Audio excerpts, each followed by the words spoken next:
Welcome to the Torah of Rabbi Immanuel Bernstein. The Parsha of Chayei Sarah begins with a description or brief description of the life of Sarah through her years. And as the pasuk says, Chayei Sarah, Sarah's life or years were me'ashana, v'esrim shana, v'sheva shanim, 100 years, 20 years, and 70 years. And Rashi, as we know, establishes, based on the Medrash, establishes a linkage between these units, between 100 years and 20 years, 20 years and 7 years. And the linkage is, as Rashi famously says, Baskuf kabas kaf lechet. 100 was like 20. When she was 100 years old, she was like 20 years old, meaning ma bas kaf lo chata. Just like when she was 20, she was without sin. Shari Eina bas onshin, because one is not punished until the age of 20. One is not at the age of punishment. Af baskuf below chet. So 100 was like 20. Even at the age of 100, she was without sin. And like 20 was like 7 for beauty, which we have discussed in the past. But I'd like to focus just for a few moments on the first part, the first equation, where Rashi says that 100 is like 20, and the idea is that when she was 100 years old, it's like she's 20 years old without sin, because if a person is 20, they're without sin. No one's punished younger than the age of 20, or below the age of 20. That's a very interesting principle. We see incidentally, and we'll discuss this principle in just a moment, but it's worth noting just parenthetically, that this cutoff age, which is in the hands of heaven more, for as we know, from the age of bar or bas mitzvah, a person is already considered responsible and liable for their actions. Adulthood comes quite early. As far as the Torah is concerned, a person is already considered responsible from the age of 12 or 13. That's quite a revelation, certainly in today's climate where people aren't really responsible until sometime in their late 30s. But the Torah was bar and bas mitzvah. But those two ages are different. Interestingly, in this regard, the age of 20 for heavenly punishments is the same for both men and women. We don't say that in the same way that a girl is bas mitzvah at 12 and a boy at 13. So a girl will be punished at 19 and him at 20, or she at 20 and he at 21. It's equated at that time. The other episode or occasion where we see this idea in action, so to speak, that a person is not culpable or punishable by the hands of heaven until the age of 20 is in the Chet of the Meraglim. Whereas we know those who were punished by dying out in the Midbar were those who were at the age of 20 at the time, and that's how it went over the course of the next 40 years. But those who were younger than 20 were not punished because it's a punishment administered by heaven. This is the well-known principle as cited in Rashi. The problem is, and this question is asked by many Mefarshim, if once again to be clear, what we're saying is an earthly court would punish from bar or bas mitzvah age, but the heavenly court will only punish for an infraction from the age of 20. So the question is that one of the korbanos that exists, we know, is called a korban hatos, a sin offering. And the definition of a sin offering is that if there is a sin that carries within it the penalty of kares, it has that severity, kares, divine excision, what is called. If a person would do it intentionally, so if the person does it unintentionally, he brings a korban chatas. For an intentional violation, it would be kares. So for an unintentional, it would be chayav chatas. Examples would be doing malacha on Shabbos and kares and beyond. The obligation to bring a korban chatas for an unintentional sin of that severity comes from bar mitzvah age. And now that seems to clash with our principle. We're saying that heaven will only punish for a sin from the age of 20, but a person would have to bring a chatas offering from the age of bar mitzvah Because were he to do this intentionally, he would be punishable by the hands of heaven. How do those two ages check out? Why do we not say that one should only have to bring a chatos from the age of 20 because he'd only be punished by heaven at the age of 20? This question is discussed by many mefarshim and poskim.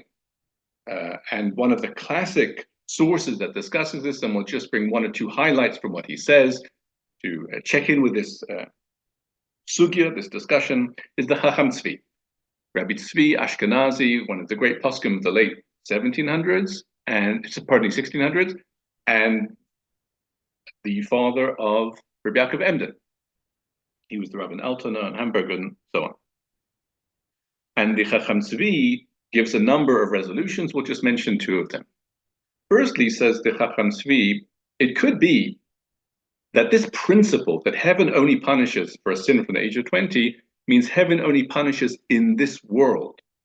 There is only a punishment that would reach a person in their life in this world for something done from the age of 20. But that doesn't mean that there would not be punishment beyond this world at some future date in the world to come, if a person had violated something even from younger, even from the age of bar mitzvah, bar bas mitzvah. And says the Chacham Tzvi, I'll prove to you that this must be so. There are two spheres. The inner sphere is punishment in this world, but beyond that is a broader sphere of punishment beyond this world. Because the classic punishment at the hands of heaven is called kares, and a person that involves a person dying or leaving this world either before the age of 50 or before the age of 60. So if a person has made it past the age of 60, apparently it sounds like they're off the hook. They will never be punished for anything they do because they're past the point of punishment. But that's not so, clearly. It means it's not something that would happen to them in this world. It doesn't mean there's no reckoning beyond. And therefore, clearly we see that there are two planes. So once again, to summarize, what the Chacham Tzvi is suggesting is that the principle of Rashi is that heaven only punishes for a sin done at the age of 20 and onwards is punishment that would reach a person in this world. But beyond that, it could be even earlier, and that's why a person needs to bring a chatas already from the age of 12 or 13 to forfend and avoid the broader punishment that would come. But there are two interesting corollaries of this approach. Firstly, it's interesting to note that if we go back to the chet of the Meraglim, and they were only punished those who were from the age of 20, those who were bar mitzvah age, from bar mitzvah to 20, at the sin of the Meraglim, they entered the land of Israel. But the Chacham Tzvi is saying, but they're still responsible for their actions, which means you have an amazing situation. Whoever was in that 7-year bracket would not have been punished in this world by dying in the wilderness. They'd enter the land of Israel, but they'd be punished in the world to come for being involved in the sin of the Meraglim, which is a very interesting layered situation there. But more to the point in terms of returning to our Rashi, if we say that even heaven punishes from bar or bas mitzvah, ultimately, just not in this world, why then do we say that Sarah at age of 100 was like the age of 20? At the age of 20, it's already 7 years or 8 years, if it's bas mitzvah, that there would be accountability, perhaps not in this world, but in the next world. So free of sin by the age of 20 is not entirely true. It's just free of sin that would be punishable in this world, but not free of sin entirely. And this therefore leads the Chacham Tzvi to a rather different conclusion. And that is that it's more likely that this well-known principle that heaven only punishes from the age of 20 is not a principle at all. In other words, it was true for Sarah and it was true for the Meraglim, but it is not true generally.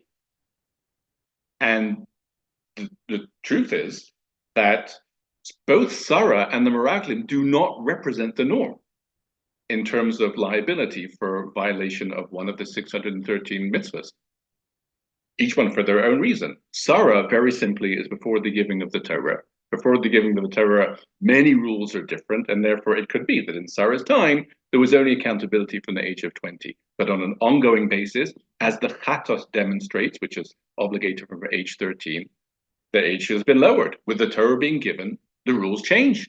So Sarah's age of 20 is not an ongoing rule. What we may ask, though, is what about the Meraglim? The Meraglim were post the giving of the Torah. So why haven't the rules changed for them? It says the Chacham Tzvi, Meraglim is not a normal case of anything, really. It's not a standard situation where there's an Aveira and the standard punishment. Their Aveira wasn't standard and their punishment wasn't standard. This was a special situation with a unique response from heaven, and therefore that may have used or utilized heavenly rules of only from the age of 20. Neither of these, therefore, emerge as examples of what would be the norm post the giving of the Torah. Sarah's before the Torah, and the Meraglim was entirely abnormal anyway, both what they did and the punishment that was meted out to them. So ironically, this is the conclusion of the Chacham Tzvi, and this is concurred with by the Chassam Sofer in his Teshuvos. It's a halachic question, ultimately, that the well-known principle in Rashi is not a principle in the sense of an ongoing principle. It was something that was true at the time of Sarah and will help us understand Sarah's situation. But one always needs to know how things land on the other side of Matan Torah. So these are some words, highlights from the famous discussion, which really branches out and to many different mefarshim on the famous Baskuf Kabaska. Well, as we moved forward in the Parsha and we come to the famous test of Eliezer, who is charged with finding a wife for Yitzchak, and we see that Eliezer is chosen. He's not mentioned by name, famously or notably. He's not mentioned by name in the Parsha, but we know him as Eliezer, Avram's servant. And the pasuk describes him. Let us see that pasuk in Perek Kaf Daled. Pasuk Beis. The Perek begins, Avram was old, and so on, which presumably is the reason why he sends Eliezer and doesn't go himself. And who does he call? Pasuk Beis, Vayomer Avraham el avdo zekan beiso, his servant, the elder of his household, hamoshel b'chol ashelo, and he charges him with finding a wife for Yitzchak. So these descriptions of Eliezer, he's Avram's Eved, he's the elder of his household and is in charge of everything. The Gemara has a very interesting exposition on these words, which then presents Eliezer in an entirely new light.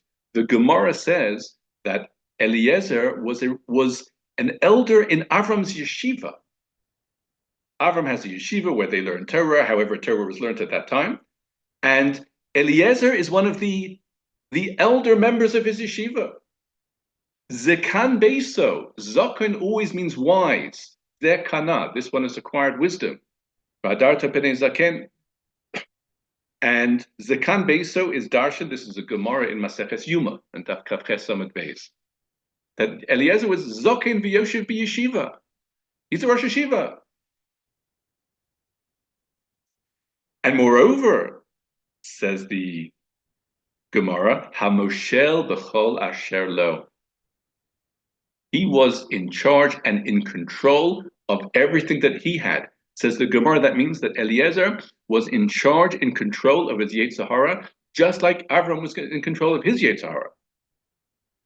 So he emerges as a Torah scholar, Zekan Beiso, and as a tzaddik, Moshe B'Chol Asher Lo. It's amazing to consider, after all this, Avram does not accept Eliezer's offer of his own daughter as a shidduch for Yitzchak, because there is immutable lineage issues in terms of him coming from Canaan.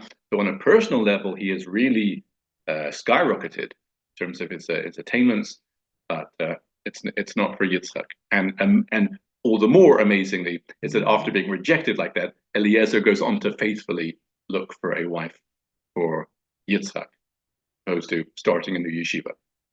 So Eliezer emerges now as someone who is equal in spiritual stature to Avram. That's what the Gemara says. Moshel b'chol asher lo. He is in control of his Yetzer Hara, just like Avram is. So it's amazing that he is presented as Avram's equal. And the truth is, says the Netziv, it seems when we put more things together that Eliezer emerges as more than Avram's equal, as his superior. Why do we say this? Because if we go back to Pasuk Aleph, where it says, Avraham Zaken, Avram was old, Ba Bayamim, coming with days, Vashem Beirach es Avraham Bakol. Hashem blessed Avram with everything. What does everything mean? Define everything. Well, there are a number of explanations in the Medrash. One of them is that Avram had a daughter called Bakol. So that's a very interesting explanation of the Medrash. If you have a daughter, you have everything. The Medrash also says that Hashem blessed Avram, that he put Avram in control of his Yetzer Hara. He gave Avram control. Hashem Beirach es Avram Bakol. Now, in light of what we just heard from the Gemara, we see how seemingly Eliezer emerges as greater than Avram. Why? Because Avram was given a blessing to be put in control of his Yetzer Hara. Eliezer was never given such a blessing, but Eliezer is presented as Avram's equal. So Eliezer got there without a blessing, Avram got there with a blessing. Sounds like Eliezer did better, which of course is a very startling thing to say, but it's really just putting these two ideas together. Is that the case? Says the Netziv, this is in the Harchev Dover, his notes in the Hamek Dover, says the Netziv, no, it's not the case. The Gemara, which talks about Eliezer being in control of his Yetzer Hara, and the Medrash, which talks about Avram being in control of his Yetzer Hara, are not talking about the same thing. Because Yetzer Haras come in different forms. And even the most basic division of realms of Yetzer Hara. There is a Yetzer Hara for a person vis-a-vis their desires and tendencies. That's one type of Yetzer Hara, the world of Taiva. There's another world of Yetzer Hara, which is person's arrogance or humility. That's quite a different thing altogether. And there's a Yetzer Hara for each. But it's interesting to consider, says the Netziv, that depending on who you are, your Yetzer Hara might come in a different form. Meaning, when it comes to personal desire, so we assume that most people are the same, basically. Just that person that needs to be a human being, and they'll have the desire to some level. But when it comes to questions of humility and arrogance, we see, or haughtiness, we see that, or we can appreciate, depending on your station, will determine whether or not that's an issue for you. And here we come to compare Avram and Eliezer. Avram is regarded as a very important person. How is he spoken about or addressed by Bereishis in the beginning of this week's Parsha? Nesi Elokim ata b'sochenu. You are a prince of God. That's a good thing to be called. That's a good way to be regarded. Eliezer was never called that. Eliezer is a servant. A servant has a different relationship with haughtiness. It's a little bit hard to be haughty if you're a servant. I mean, you can take pride in your work, but you don't have the same issues, the same nisayon that someone who's in a position of prestige. Therefore, says the Netziv, if you look closely, you will see that the Chazal statement about Avram and their statement about Eliezer are talking about two different things. With regards to Avram, it says, Hashem Beirach es Avraham Bakol. He put him in control of his Yetzer Hara with reference to Kol. What the Kol means everything or everyone, as we actually ask for divine assistance every day after Shemona Esrei. V'nafshi ka'afar lakol biyeh. May my soul be like dirt, meaning may I have correct, humble perspective vis-a-vis everyone. Lakol is my relationships with other people. So the special blessing that Avram had was to Hashem put him in control of his Yetzer Hara vis-a-vis Bakol, other people. Eliezer doesn't have that issue. With regards to Eliezer, it says, Hamoshel bechol asher lo, everything that related to him as a person.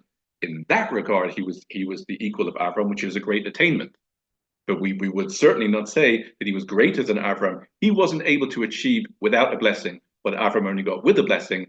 The areas that Avram needed a blessing for had nothing to do with Eliezer, as we said. So this is very interesting. Every person with their own issues, every person with their own area of Nisoyon, challenges for them. For Avram, if you're Nasi Elokim, so your challenge is to remain humble. If you're Eliezer, you don't have that challenge. If a servant is haughty, that's a delusion. But he has his own issues, and that's how it goes. And as we've noted in the past, sometimes, and it's not hard to appreciate this, the very same person will have different challenges depending on different times in their lives, depending on different settings.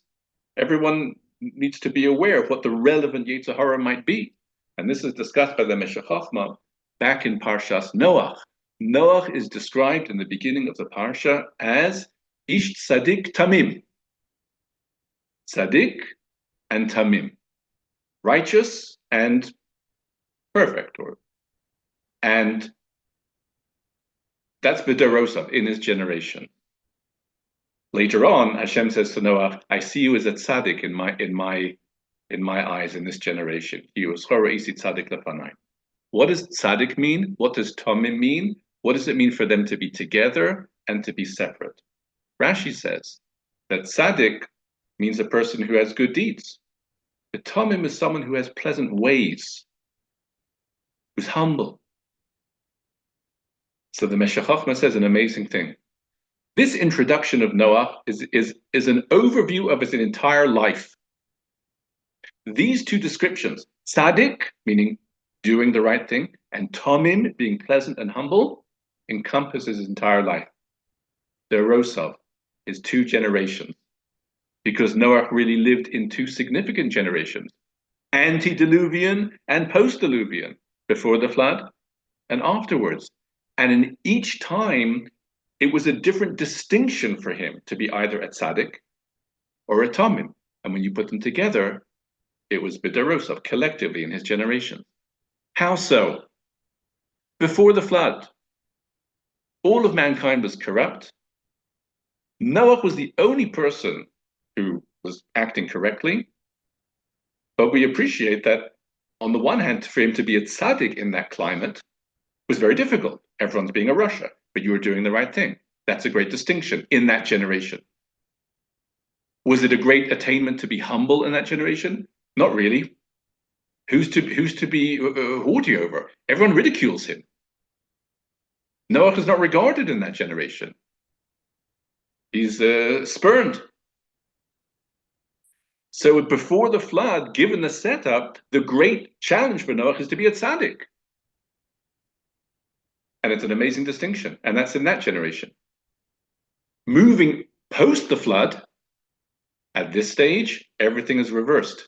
It now becomes more of a challenge to be a tamim, to be humble. Because whereas before the flood, Noah was not regarded very highly at all, picture him after the flood. He's the only one that was saved. He's the father of the new world. Anyone who looks at him knows that's how he's treated.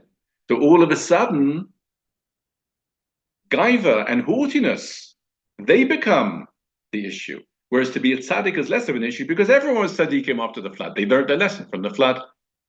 So it's an amazing, again, it's a compact encapsulation. Tzaddik, tamim, b'derosov, his 2 generations respectively. He was a tzaddik in the earlier times, that's his distinction. Tamim, a humble person. In later times, that's his distinction. And that is why we understand that Hashem, addressing the generation of the flood, only says, I've seen you as a tzaddik, lefanai, b'dor hazeh, because that was the relevant phrase of Noah for that generation. So these are very interesting comments that emerge again from Moshe b'chol Shelo, Bereishis Avram Bakol, Avram's distinction, Eliezer's distinction. Everyone's different. Everyone has their own array of challenges and ways in which they can then succeed and achieve their potential and achieve their distinction.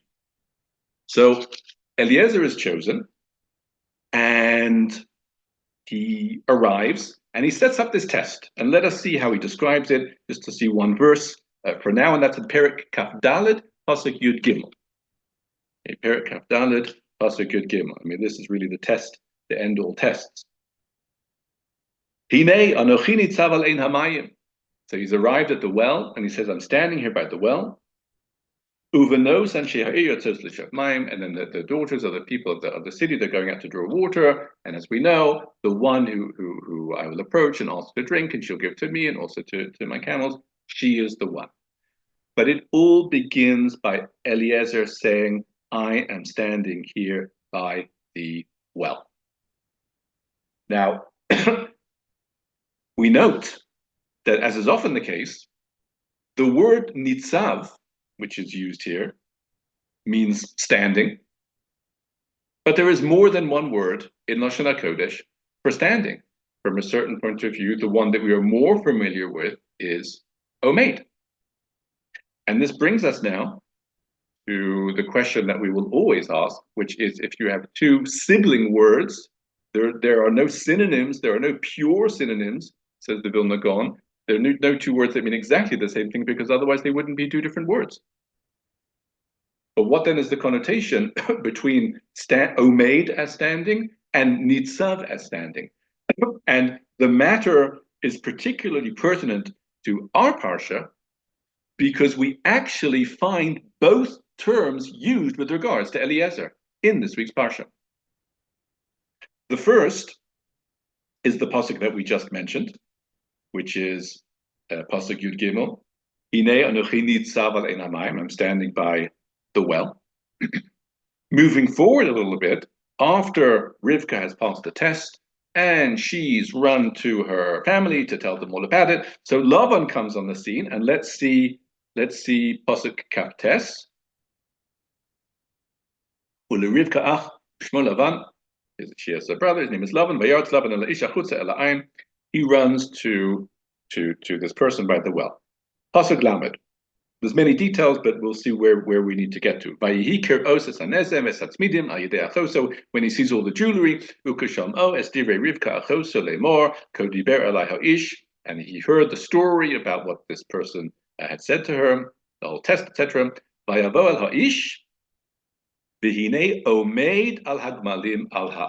And he was omed, he was standing by the camels by the well. So we really see the contrast here is highlighted by the fact that the Torah uses both terms with regards to Eliezer. Initially, he's nitzav al ein hamayim, standing, whatever nitzav means. Subsequently, he's omed al hagmalim al ha'ayin, which brings us then to ask the question, what is the difference between nitzav and omed?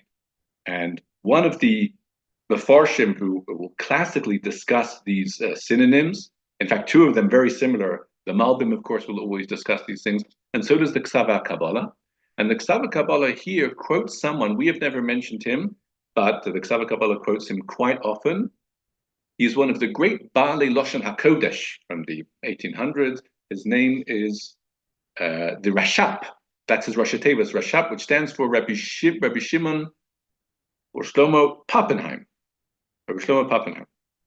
And he was a rabbi in Germany and very multifaceted, but one of his fortes was Lashon HaKodesh.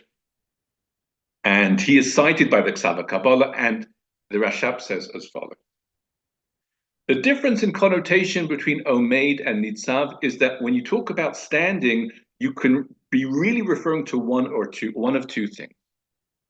The word standing sometimes can purely denote or simply denotes a position. That is to say, someone who is stationary and upright. I think that's a good summary of what standing is, meaning he's not moving, but he's also not sitting or lying. So he's standing, and it's a description of that, what that person looks like. And that's what omed means. So it's really just the opposite or the other side of yoshev or shochev. He's not lying, he's not sitting, he's standing, and it's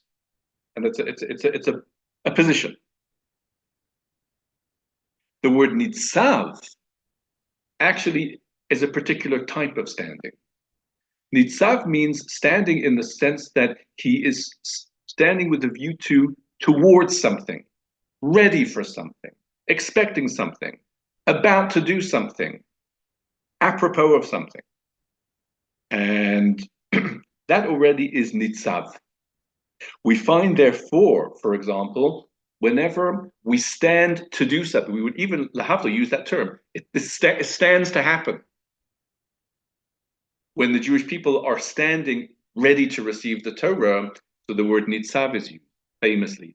Vayisyatzvu betachti sahar, not vayamdu. Vayisyatzvu, ready to receive, headed towards this event, this occasion.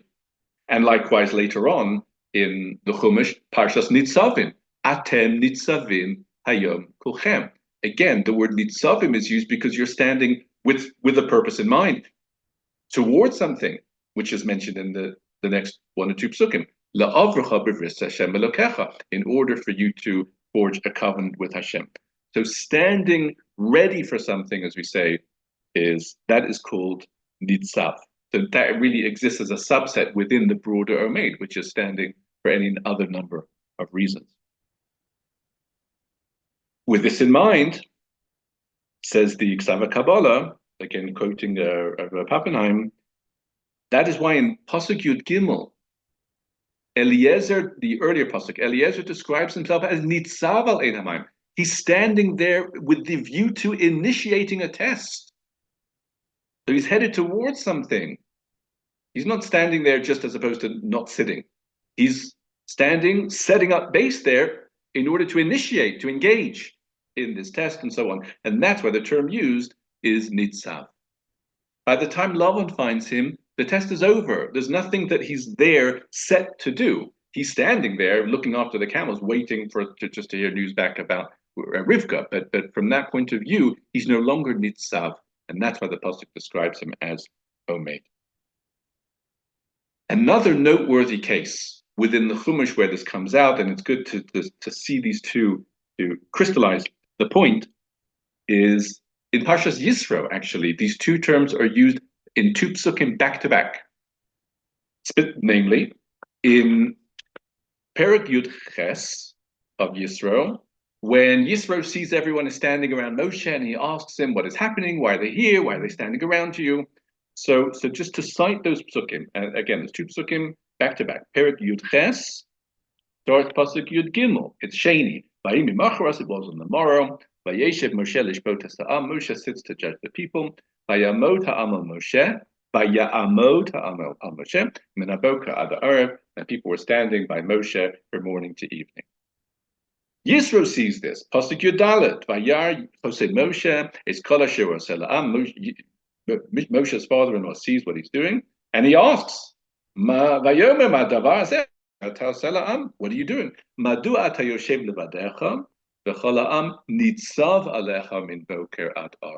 How come you're sitting and they are nitzav?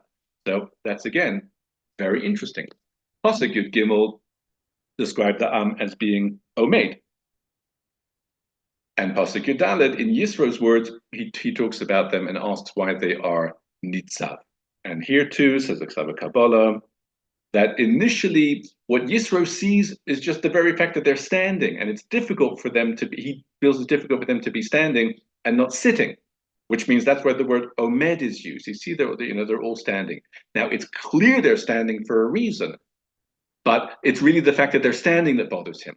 But when he talks to Moshe and he says, why are they standing here? Really, what means, to what end are they standing here?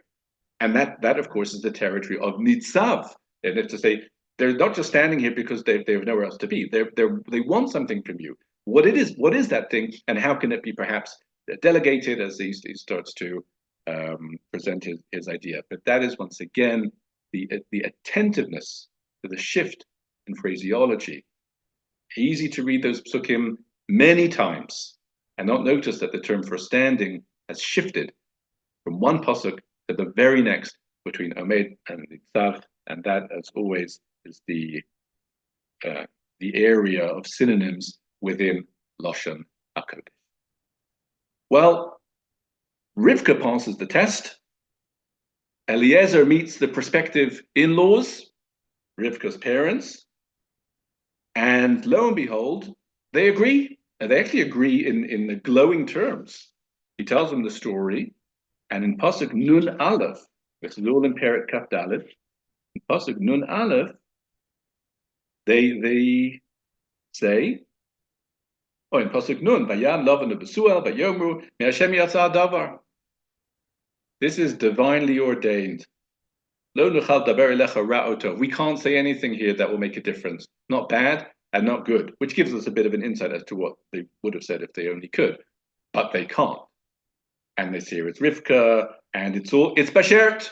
I mean, that's a loose translation, but that's a summary of what they're saying. How does Eliezer react to this? Vayhi kasher shama eved Abraham es divreihem, when Abraham's servant hears their words, vayishtachu artzel Hashem, he bows down to Hashem. Rashi comments on those words, vayishtachu artza, and he bows down. Says Rashi, mikan, from here we see, shemodim al basora tova, that one gives thanks to good tidings. I mean, here's Eliezer, just received good tidings. They're on board. And he bows down, which is an expression of hodah, like and that's what Eliezer did at that time. Very nice. Mikan shemodim al basora tova. Where is Rashi getting this from? Where are these words taken from that Rashi brings to us? From here, we see that one expresses thanks for good tidings. Mikan shemodim al basora tova. It happens to be that they are from the Medrash. Bereishis Rabbah. The Medrash says this. But interestingly, the Medrash doesn't say this on our pasuk. The Medrash makes this comment and makes this observation on an earlier pasuk, because this is not the first time in our parsha that Eliezer bows down. Let us go back to pasuk Kaf Vav of Peret Kaf Dalet. Pasuk Kaf Vav. So what has happened is that, again, Rivka's passed the test, and Eliezer asks who she is, and she's from Abram's family, and everything has worked out. Pasuk Kaf Vav, Vayikod ha'ish, vayishtachu l'Hashem. He bows down to Hashem. Says the Medrash Rabbah, Bereishis Rabbah, on that pasuk, Mikan shemodim al basora tova. From here we see, one gives thanks on good tidings. So this is now a very interesting situation. Rashi is using the Medrash. He's quoting the Medrash, but he's not quoting the Medrash at the stage that the Medrash made its comment. Rashi waits. And that's a very interesting shaila. And that's why, as we've noted often, much of Rashi is from Chazal, but it's still Rashi in the sense that how does he bring it? Where does he bring it? Apropos of what? It's still, in a sense, handled through Rashi in terms of his goal with his perush on the Torah. But that's an interesting shaila. Why would Rashi wait after all? Why not use the first opportunity, which is the earlier pasuk, Kaf Vav? That is the shaila. Now, one could say, on a very straightforward level, that actually the earlier episode is not, strictly speaking, a basora tova. I mean, not fully, not totally, because basora tova means good tidings. Something good has happened. But so far, actually, at the halfway stage in the proceedings, in pasuk Kaf Vav, nothing good has actually happened in the sense that she's passed the test, which is very good. She's from Avram's family, which is also very good. But none of this will make a difference unless her family agrees. As we see, Eliezer has to retell the whole story and put it to them in as good a way as he can. So it's not a done deal. It's not secure at all. So from a certain point of view, good tidings in the meaningful sense of the word don't really happen until the family says yes. Until this point, it looks promising. Looking promising and good tidings are not the same thing. And perhaps therefore, on a very straightforward level, that's why Rashi felt the lesson comes out better from when Eliezer bows down, when they finally say, yes, that's good tidings. She is now allowed to become the wife of Yitzchak. Everything else is really potential, but now it's been actualized. The Medrash already notes, seemingly, that one gives thanks for B'Sera Tova, even if something looks promising, and comes back to a discussion we had a few weeks ago. At different stages, as something is happening, one already says thank you. But what is considered something happening? At least the groundwork has been laid for something to happen. Is that already considered a B'Sera Tova? As far as Rashi is concerned, it could be that Eliezer's bowing earlier on was just that he was overwhelmed by how things seemed to be coming together. That's very good, but it's not yet called a B'Sera Tova. But another answer, or a much earlier answer, to this question, and again, the question is, why, unlike the Medrash, did Rashi only make the comment about giving thanks for good tidings the second time Eliezer bows in Pasuk Nun Beis, and not the first time in Pasuk Kaf Vav? So an answer is given by one of the earliest, to check whether it's the earliest, but it has to be one of the earliest commentaries on Rashi, because it's from the 1300s, and it's the Trumas Hadeshen. The Trumas Hadeshen, Rabbi Yisrael Isserlin, that's one of the classic halachic works of halacha and minhag from the Ashkenazi Rishonim, and we already have a compilation of his discussions of Rashi's comments. And the Trumas Hadeshen says as follows. It's very interesting, and again, we need to note every word of Rashi. In Pasuk Nun Beis, when Eliezer bows down, Rashi says, Mikan shemodim al B'Sera Tova. From here we see that one gives thanks for good tidings. In other words, we see a principle here. This is a principle is then applicable to everyone. But let's ask a very simple question. How do we know that this is a principle that is now relevant and applicable to everyone? It's not irrelevant. We don't object to the idea. But how do you see from what's being described here that this is a generally applicable principle? What is the alternative? This is what Eliezer did. Eliezer did many things, and they're all good. But how does observing everything that Eliezer does become a principle? That's a very important question. Of course, we're mindful of the fact that we need to be learning from the episode, but not every single time someone does something good, Rashi says, oh, from here we see the following, which is then applicable to everyone. But he did here. Eliezer bows down, and Rashi says, you see? That's for everyone to take note of and to apply for themselves. But how do we know that? Says the Trumas Hadeshen, classic observation. Eliezer bows down twice. But there's a difference between them. The first time, if you go back to Pasuk Kaf Vav, it says, Vayikod ha'ish vayishtachu Hashem. He bows down to Hashem. But the next Pasuk has words that he said at that time. Vayomer Baruch Hashem Elokei Adoni Avram. He expresses in words what it is, why he's bowing down. He blesses Hashem, the God of his master Avram. Ashelo azav chasto meiti. You've guided me, and so on to my master's house. So that's very interesting. And by the way, I'm not sure why, but in between his bowing down and the things that he says is a separate aliyah. He bows down at the end of Shlishi. But we don't hear what he says until the beginning of Revi. And as we can appreciate, depending on how many Mishaberichs there are in between the one and the other, the cohesion between them might be lost. But that's not correct. This is what he said when he bowed down. So that's the first time. The second time, in Pasuk Nun Beis, it says when he heard their words, Vayishtachu artz Hashem. He bowed down to Hashem. That's it. He doesn't say anything. There are no words that are cited to accompany the bowing down. He just bows down. And the very next thing, he's giving them presents or whatever. So that's very interesting. Why is it, this is a contrast, that the first time he bows down and we hear what he says at the time. The second time he bows down and he doesn't say anything. Says the Trumas Hadeshen, that is the issue that Rashi is addressing. Why would he bow down and not say anything? If he doesn't say anything, then what are we to make of the bowing down? Apparently, says Rashi, you don't need to say anything in order to understand why he bowed down. It's clear why he bowed down. Doesn't need to be explained. It goes without saying.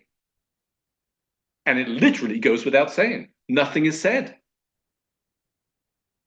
But if it goes without saying that he would bow down, if it's so self-understood, that already has the makings of a principle for everyone.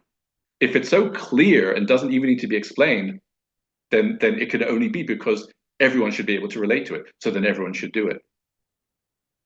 And that, in summary, is the classic explanation of the Trumas Hadeshen. If he bows down and then says why, that we're just describing what Eliezer is doing. But if he bows down and doesn't say why, nothing needs to be said. Muvan me'elav, as they say. Self-understood, but if it's self-understood, it should be naturally broadly applicable. You don't even need to be explained it, so clearly that's something to be emulated. Says Rashi, from here we see, Shemodim Abasera Torah. It's very interesting, and just a final comment here with regard to the two bowing downs. In both cases, he bows down to Hashem. But in the first case, it's Hashem who's orchestrating events, right? Leading Rivka to the well and so on, and she's from Avram's family. In the second case, what's the new development? The family has said yes. But if the second development is the family says yes, why is he bowing down to Hashem? It's the family that said yes. He can say thank you to them. They might not, they might abuse it, but how is that worth another bowing down to Hashem? It's not up to Hashem whether they say yes. And that's the only thing that's been added to the equation, their consent. But I think upon reflection, it's very clear that when they say yes, he bows down to Hashem again. Why? Because if Hashem hadn't done all of those things in the first place, they never would have said yes.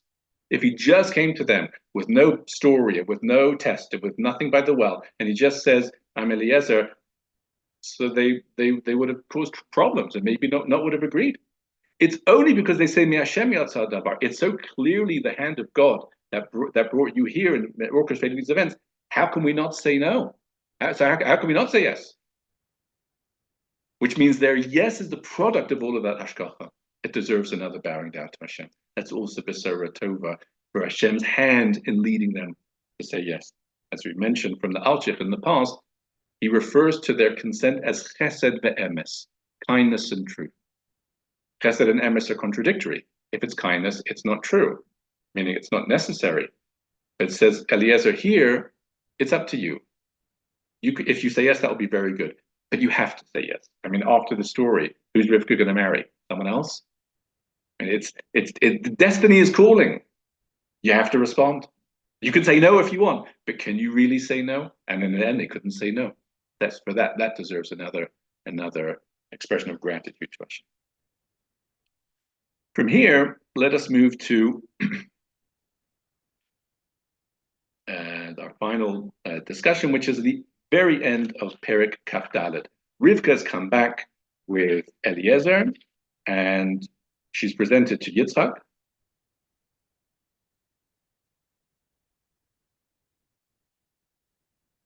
And he brings him to I'll translate as simply as we can, to the tent of his mother Sarah. And he takes her and he marries her. And but it all begins by him taking her into Sarah's tent. And Rashi famously comments here again that he brought her by Yitzchak, means he brought her into the tent. V'harehi Sarah imo, and she was just like his mother Sarah. She's like Sarah. She's Sarah. In the sense that all the things that existed when Sarah was there came back. The famous three things, Rashi says, with the light stayed alight, the lamp stayed alight from Erev Shabbos to Erev Shabbos. There was blessing in the dough, meaning it produced a lot, and there was a cloud affixed on top of the tent. Those three things existed with Sarah. They went away when she passed away, and then she came back when Rivka came. So Rashi's explanation of the pasuk, his rendition of these words, is very interesting. We would say, on a straightforward level, translate, he brought her to the tent of Sarah. But Rashi says he brought her to the tent and she was Sarah. Why would Rashi say that? The reason, say the Mefarshei Rashi, is because ha'ohala sounds like a self-contained thing. To the tent. If it was all meaning the tent of Sarah, it would have been la'ohel Sarah imo. It would to the tent of Sarah's mother. So if it says ha'ohala, she's been brought to the tent. So the word Sarah imo almost stand alone. She is Sarah imo. Then they're describing her, not the tent. So says Rashi. Once again, Rashi's words are sourced in the Medrash, Bereishis Rabbah. Interestingly, the Medrash has a fourth characteristic, a fourth quality of Sarah's tent that was emulated by Rivka, and that is that the openings of the tent, that the doorways were wide open. Dal soser pesuchos. So for the Medrash, there's four things. Rashi misses out that fourth thing. He doesn't talk about it. We're familiar with that from Avram's tent, that there were openings on all sides. But the Medrash says it about Sarah's tent also as the fourth characteristic. Rashi leaves it out. And on a simple level, he leaves it out because here Rashi is describing the miracles that occurred. Miraculously, the lamp stayed lit and the dough expanded beyond the natural proportions. And you had this cloud on top. Open doors is kindness, but it's not a miracle. So it's a different currency, and Rashi's not dealing with that. So once again, we see that Rashi utilizes ideas and quotations from the Medrash and explanations from the Medrash, not always all of it, and that's the methodology of Rashi. But the Lubavitcher Rebbe says a different reason why Rashi mentions specifically these three things: the cloud, the dough, and the lamp. That is, and it's a very unusual comment, which of course he's capable of making. In his Biurim on Rashi, so the Rebbe says the reason why Rashi highlights these three things is because they're actually alluded to in the three words ha'ohala, Sarah, and imo. The tent, Sarah, his mother. And that's actually Rashi's Dibur HaMaschil, because they're the cue as an allusion for which thing specifically. The first word is ha'ohala, and that deals with the tent, because that's a reference to the cloud that hovered over the tent. That's ha'ohala. It alludes to that characteristic. Sarah alludes to the dough, because what we find Sarah in action is Lushi Ba'asi Ugos. She's the one who's preparing the dough for the guests. And Imo, his mother, refers to the candle of Erev Shabbos, which is in the province of the mother. And therefore, amazingly, says the Lubavitcher Rebbe, Ha'ohala, Sarah, Imo are these three elements of the cloud, the lamp, and the dough. And that, he says, is why Rashi misses out the fourth, because open doors are not referred to here, or not even alluded to, and therefore Rashi does not access that element of the Medrash. It is true that Rashi presents a different order than they are alluded to in the words. He talks first about the lamp, and then the dough, and then the tent. So the Rebbe suggests that's because for Rashi it's in order of mitzvah. And the lamp, Shabbos light, is an ongoing chiyuv, a weekly chiyuv. Dough, in terms of challah, is situational, depending on the amount of dough. And the cloud on top of the tent is not a mitzvah at all. It's a special expression of the divine presence. So that's why Rashi has the order that he does. Then the Rebbe concludes with as one could only say, a characteristic Chabad or Lubavitch comment. And that is, if you look at the pasuk, you will see all of these things pertained at the beginning of the pasuk, and then he married her. One of them was Shabbos lights.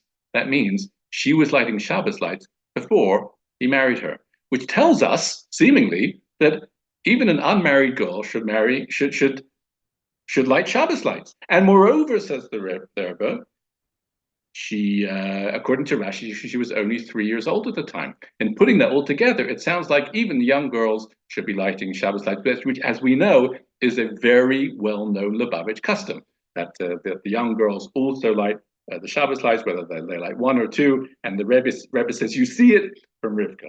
Now, in addition to, obviously, I'm not going to get involved in a debate with the Lubavitcher Rebbe, but in addition to the fact that this is before Matan Torah and that's the Rabbanon, Rivka is no longer at home. She's in a new home. And without risking too much of a presumption, her mother probably does not like Shabbos lights. So she is not in the home of her mother. She's somewhere else in her own tent. There's a lot of grounds to argue that she should be lighting Shabbos lights, according to all opinions. But to translate that back to a young girl in her mother's house where the mother's lighting lights, so that, of course, ein meshivan al ha esari. But either way, it's a very interesting way that he ends that discussion there. But let us conclude by tying together two ideas that we've been discussing, in that we cannot help but notice, as Mefarshim point out, these three characteristics of Sarah's tent really are characteristics that we will see in the Mishkan. I mean, there's the lamp stays lit, that's the menorah. And there's bracha be'isa, right, the bread, which also miraculously increases, that's the lechem haponim. And there's a cloud on top of the tent, that's the ketores. I mean, really what we're seeing is the trappings of the Mishkan within the tent of Sarah. That's the madrega that we're talking about. And with this in mind, let us go back again to the two bowings of Eliezer. One of the differences between them is that the first time it says he bowed down to Hashem. Pasuk Kaf Vav. The second time it says Vayishtachu Artzel Hashem. He bowed down on the ground to Hashem. Why does it not mention the ground the first time, but it does mention the ground the second? Enter the Meshech Chochmah. And he'll say what only the Meshech Chochmah can say. The reason why it doesn't, I mean, where does one bow down if not to the ground? You don't bow upwards or sideways. It's always going to be down to the ground. So why is it mentioned the second time? Says the Meshech Chochmah, it doesn't need to be mentioned the first time, because of course you bow down to the ground, as we said, but it does need to be mentioned the second time. The first time he's by the well. So what's he bowing down on? The earth. But the second time he's in Lavan's house. We have a tradition that the Avos keep all of the Torah mitzvahs. I mean, if they're lighting Shabbos candles, which is the Rabbanon, right? They keep all the Torah mitzvahs. The Meshech Chochmah is inclined to understand that this is true for Eliezer as well. It's the Kan Beso. He's the Rosh Hashiva. He's also keeping mitzvahs. One of the mitzvahs is the Torah is the prohibition against Even Maskis, to bow down on the floor of a house, on a tiled floor. We know it from Rosh Hashanah and Kippur. We put something in between. So when he's outside, it doesn't need to emphasize that he bowed down on the ground. But when he was in Lavan's house, the pasuk emphasizes artza, because he didn't bow down in the house. He went outside to bow down. And that's why it says artza then. Even Maskis was an issue in Lavan's house, not by the well. But then the Meshech Chochmah goes further. We never heard of the issue of Even Maskis any other time, any earlier bowings, inside, outside. What about in Avram's house? Says Meshech Chochmah, you know why? Inside Avram's house, there's no issue of Even Maskis. Because the house of the Avos had the status of the Beis Hamikdash. The Avos of the Merkava, they are the repository for the dwelling of the Shekhinah. In the same way that we saw Sarah's tent, it has those characteristics of the Mishkan, and Avram's tent as well. So what does that mean? That means a tiled floor inside Avram's house, if there was one, is not an impediment to Even Maskis. Even Maskis is to bow down on a floor outside the Beis Hamikdash. If you're in Avram's house, you're inside the Beis Hamikdash. That's what it means. That's the homes of the Avos, and therefore this would never be an issue. You need to go to someone else's house, then it's going to be an issue. So that is it. What a portrait of the exalted level of the Avos. Ad kedei kach, that when we say that the Avos of the Merkava, this is a glimpse of the stature and of the madrega of the Avos, which of course is such an important part of the study of Chumash Bereishis. We'll leave it over here for this evening. Everyone should have a good week of Basuras Tovos. Yeshivas Machon Yaakov. All the best.